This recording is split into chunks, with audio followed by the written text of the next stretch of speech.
अस्सलाम वालेकुम। आज हम नेक्स्ट लेक्चर देखेंगे। इसमें हम फॉर्म मेथड्स की बात करेंगे। लास्ट लेक्चर में हमने फॉर्म से रिलेटेड इवेंट्स को देखा था और उसकी प्रॉपर्टीज़ को हमने देखा था। तो आज हम मेथड्स की बात कर रहे हैं। पहला जो मेथड है CLS, ये एक सिंपल मेथड है। इसका काम सिर्फ ये है भाई, प्रिंट कमांड की मदद से जो कुछ फॉर्म के ऊपर डायरेक्ट लिखा जाता है या डिस्प्ले हो रहा होता है उसको क्लियर करने के लिए। तो जो भी टेक्स्ट फॉर्म के ऊपर डिस्प्ले हो रहा होगा वो क्लियर हो जाएगा इसको यूज़ करने से।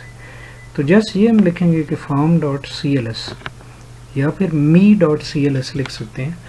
ये जो me का वर्ड है ये इस वजह से यूज़ किया जाता है कि अगर हम जिस फॉर्म के ऊपर काम कर रहे हैं तो उसी के अंदर हम कोडिंग कर रहे हैं, तो फिर ये है कि हम मी यूज़ कर सकते हैं। बजाय form1.cls लिखें तो हम me.cls लिख सकते हैं।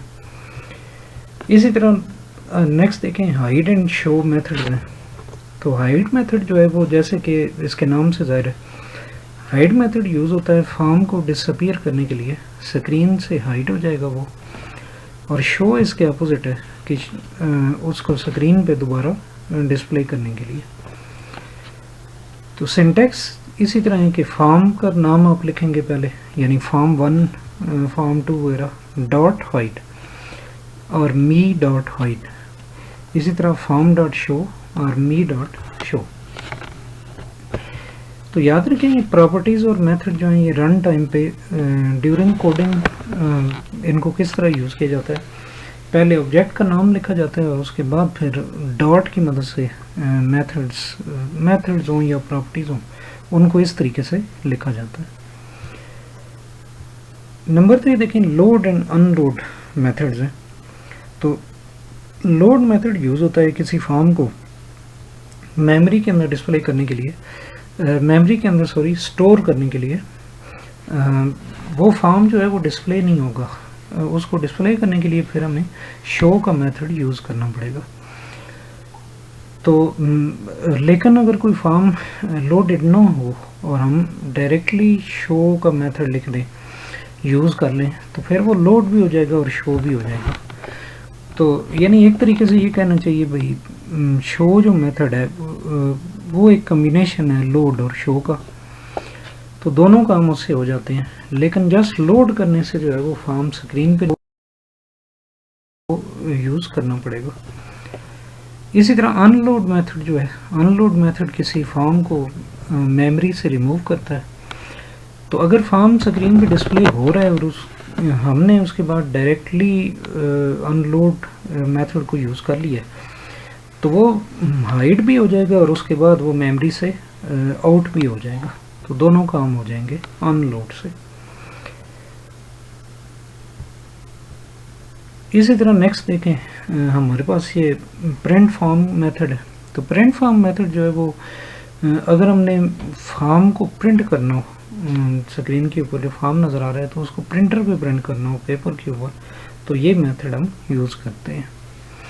इसके भी सिंटेक्स इसी तरह है कि फॉर्म का नाम पहले लिखेंगे, उसके बाद प्रिंट फॉर्म लिखेंगे जी। ये एक्सप्लेनेशन दी हुई है इन्हीं कुछ मेथड से रिलेटेड। तो उसमें वो कुछ चीज़ें तो इसमें वो पहले मैंने आपको बता दी हैं भाई। मिसाल के तौर पे अगर अनलोड करें तो वो फॉर्म हाइड भी हो जाता है और रिमूव भी हो जाता है मेमोरी से। तो इसी तरह अगर फॉर्म कोई लोडेड ना हो तो डायरेक्ट शो मेथड यूज़ करें तो वो लोड भी हो जाता है और शो भी हो जाता है। तो इसी तरह के कुछ पॉइंट्स यहाँ पे लिखे हुए हैं। इसमें एक मिसाल है भाई, अब एक फॉर्म जो है अगर उसको हम जस्ट लोड की कमांड से मेमोरी के अंदर लोड करते हैं तो जब तक बाद में शो का मेथड यूज़ ना करें तो वो स्क्रीन के ऊपर नहीं आएगा। हाँ, अगर वो लोडेड नहीं भी है तो हम डायरेक्ट अगर शो मेथड यूज़ कर लेते हैं तो वो लोड भी हो जाएगा और शो भी हो जाएगा, यानी दोनों काम हो जाएंगे। तो एक नया जो फॉर्म है, मिसाल तौर पे एक जो फॉर्म है ना, आमतौर पे जब हम विजुअल बेसिक का कोई प्रोजेक्ट स्टार्ट करते हैं तो एक फॉर्म तो ऑलरेडी आया हुआ होता है स्क्रीन पे, form1। लेकिन उसके अलावा अगर किसी और फॉर्म को लेके आना चाहते हैं, एक से ज़्यादा फॉर्म के ऊपर आप काम करना चाहते हैं, तो फिर आप न्यू फॉर्म कैसे ऐड करेंगे? प्रोजेक्ट मेनू में जाएंगे, वहाँ पे ऐड फॉर्म की एक कमांड है, तो उसको यूज़ करके एक नया फॉर्म उस प्रोजेक्ट के अंदर ऐड किया जा सकता है। तो फॉर्म जैसे जैसे ऐड होते जाएंगे ये प्रोजेक्ट एक्सप्लोरर विंडो में आपको शो होते जाएंगे। यहाँ भी हम एक एग्जांपल ले रहे हैं जिसमें एक से ज़्यादा फॉर्म यूज़ हो रहे हैं। एक सिंपल सी एग्जांपल है कि फॉर एग्जांपल हम इस तरह करना चाहते हैं भी, एक फॉर्म के ऊपर तो एक कंप्यूटर है, उससे रिलेटेड इंफॉर्मेशन डिस्प्ले हो रही है। मिसाल तौर पे उसका प्रोसेसर कौन सा है, उसकी मेमोरी कितनी है, कौन सी है, वगैरह वगैरह, उसकी स्पेक्स डिस्प्ले हो रही हैं, स्पेसिफिकेशंस। तो एक और फॉर्म के ऊपर हम उसकी पिक्चर डिस्प्ले करवा सकते हैं। वो इस तरह की प्लेस करेंगे और उस बटन पे क्लिक करने से एक नया फॉर्म, एक दूसरा डिस्प्ले हो जाएगा। तो इस नेक्स्ट स्लाइड में मैंने ये आपको दिखाया है। तो ये आप देखें, इस फॉर्म 1 में क्या है कि ये बेसिक इंफॉर्मेशन डिस्प्ले हो रही है या स्पेसिफिकेशन डिस्प्ले हो रही है एक कंप्यूटर से रिलेटेड। तो यहाँ पर एक बटन मौजूद है, जब यूज़र इस पर क्लिक करेगा, click to view the image button, तो एक और फॉर्म डिस्प्ले हो जाता है। ये फॉर्म 2 आपके सामने स्क्रीन पे आ जाता है इसके। तो ये राइट साइड पे इसकी कोड विंडो दिखाई गई है फॉर्म 1 की। फॉर्म 1 के अंदर ये देखें एक लाइन लिखी हुई है कि फॉर्म 2 डॉट शो। तो इसकी मदद से क्या होगा कि फॉर्म 1 भी रहेगा स्क्रीन के ऊपर और फॉर्म 2 ये वाला डिस्प्ले हो जाएगा। और इसको देखने के बाद जब इसको हम क्लोज़ करना चाहते हैं, इस क्लोज़ बटन पे क्लिक करेंगे तो इसकी जो कोड विंडो है उसके अंदर आप देखें तो मी डॉट हाइड लिखा हुआ है, यानी इस पे क्लिक करने से ये फॉर्म हाइड हो जाएगा।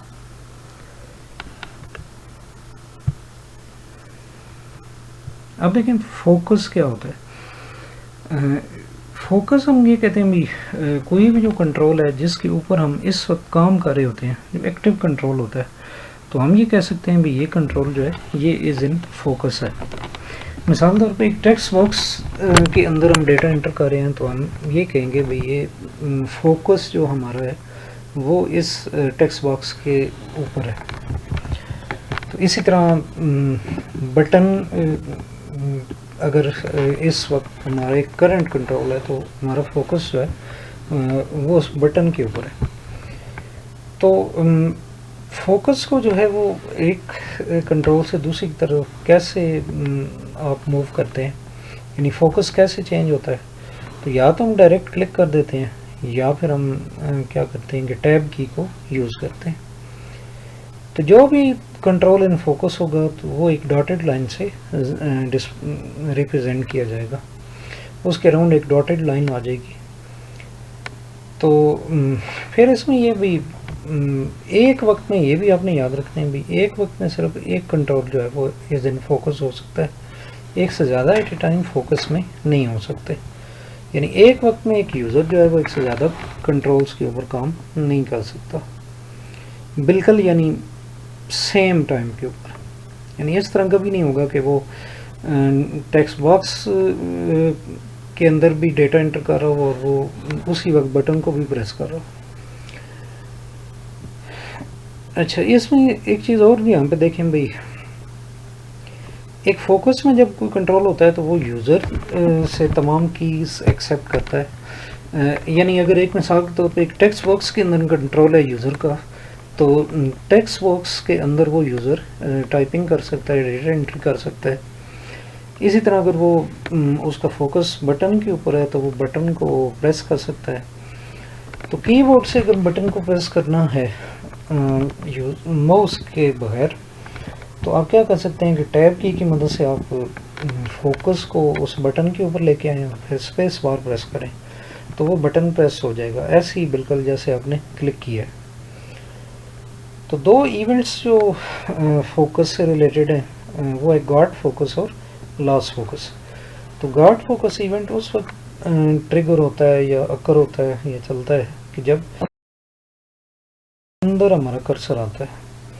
और लास्ट फोकस इवेंट कब ट्रिगर करता है कि जब हमारा कंट्रोल जब हमारा फोकस एक कंट्रोल के अंदर से जा रहा होता है।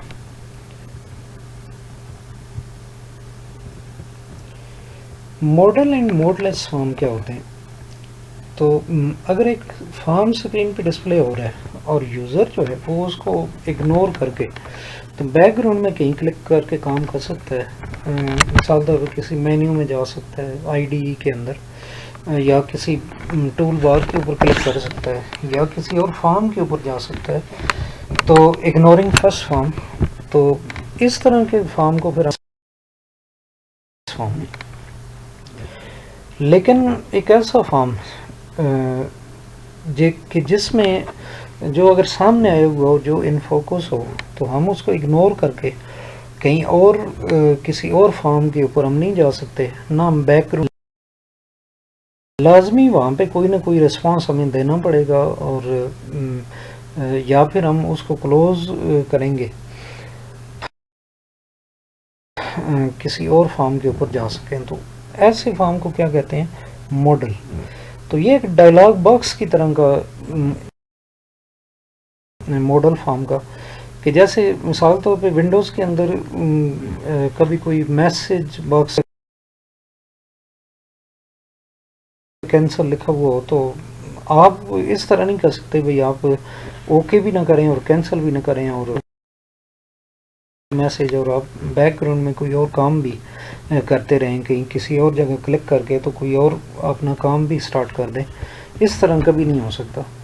तो एक डायलॉग बॉक्स के टाइप के नेचर का जो एक फॉर्म होता है, उसको हम क्या कहते हैं? Model form. तो ठीक है स्टूडेंट्स, इसके साथ ही मैं इस लेक्चर को वाइंड अप करता हूँ, और इसी के साथ चैप्टर 3 के टॉपिक्स भी हमारे ख़त्म हो गए। तो अभी आप नेक्स्ट से इम्पोर्टेंट पॉइंट्स देख लें।